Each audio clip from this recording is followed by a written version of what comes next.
Well, I think any of us that have had pets, well, maybe use myself as an example.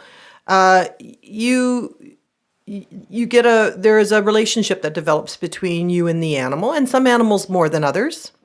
And that relationship is built on, say it's a dog, the activities you do together, the routine you have together, but then also you develop a a bond that is involves a mutual nonverbal language that you share. And, people will say, oh, yeah, my dog knows when I'm coming home. And, oh, I love spending time with my pet. And you develop this relationship that you feel that there's a connection. And I think that's becoming more and more important in people's lives. And I see it more and more in my practice as a driver for people wanting to optimize their pet's health.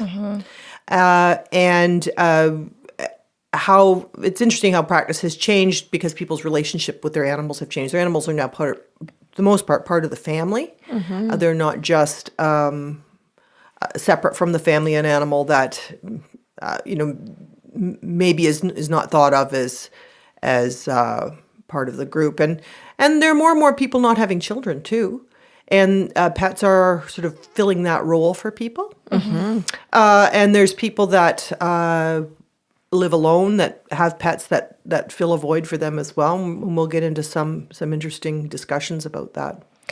Okay, so I'm really excited because I'm curious to know how your course was laid out, because I know when you sit down and you start from beginning to end, they've got it laid out in chapters, right? So did they start with the evolutionary kind of story of that, or did they just okay? Yeah. Can you kind of walk us through your process? Sure. Let's every species is slightly different, but let's take the dog as an example. So as humans went from hunter-gatherers from gatherers to hunters and would sit around the fire eating their meals and having leftovers, those leftovers would get thrown out of their circle, and the wolves that were more tame or that were more comfortable with human contact would be the ones that would come close and benefit from that.